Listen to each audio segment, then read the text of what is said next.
Hey y'all, it's Hunter Elliott with rangehot.com. Hope you're doing well. As for me, well, I am still breathing, so I reckon that's a good sign, right? This afternoon I'm finalizing my review of a relatively new revolver from Charter Arms. It is the 41 Mag Pug. Little snub nose 5-shot double action revolver, chambered in 41 Magnum. Real quick, let's go over some of the details. It is a 2.5-inch barrel. It's got just your standard fixed sights like you would expect to see on any other Charter Arms revolver. Standard spur hammer. It does have slightly over molded rubber stocks with the finger grooves, and they certainly help maintain a pretty decent purchase on this revolver because the recoil on it is heavy. Trigger pull, not bad at all. The single action pull was actually just under 4 pounds. The double action pull was coming in right around 12.5 pounds.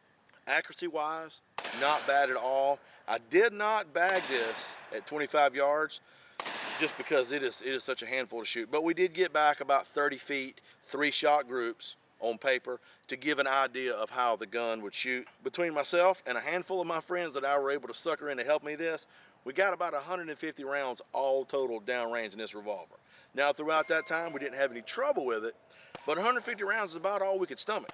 And what I mean by that is recoil on this thing is pretty brutal. I'm not gonna lie to you. You can imagine a 23-ounce revolver chambered in 41 Magnum. I mean, yeah, she's a handful. It is what I would consider the quintessential epitome of a hand cannon. So with that out of the way, my opinion is this revolver fills a very small niche market, and that would be toward the backpacker, camper, or hiker, or maybe even the hunter that wanted to carry, you know, a Magnum revolver that was easy to pack in, easy to pack out, lightweight sort of stuff.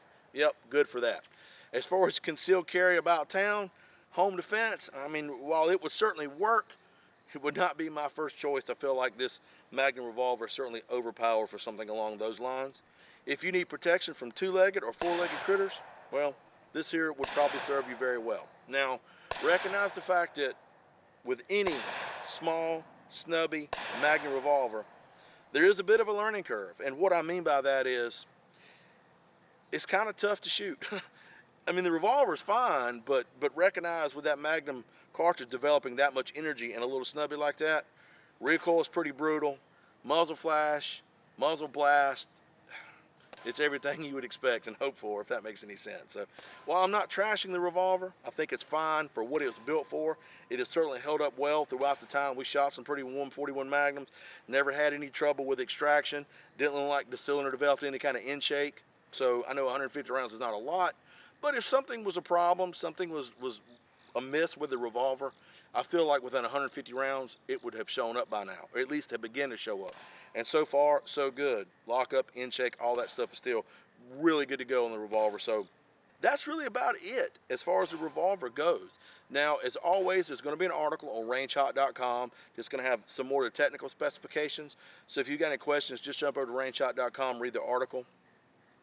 After that, if you've got any questions, comments, concerns, constructive criticism, reach out to me. You can find us on Facebook, Instagram, YouTube, Twitter, Pinterest, the whole 9 yards. We do it. So let me know what you think, good, bad, right, or wrong. That's about it. I'm going to wrap this up and get in the house and take it easy. So I really appreciate you reading the articles and watching the videos and giving me the feedback so I can continue to make everything better, so you will continue to come back, check me out. So appreciate that a whole lot. I want you to take care of yourselves and each other, and I look forward to seeing you at the range.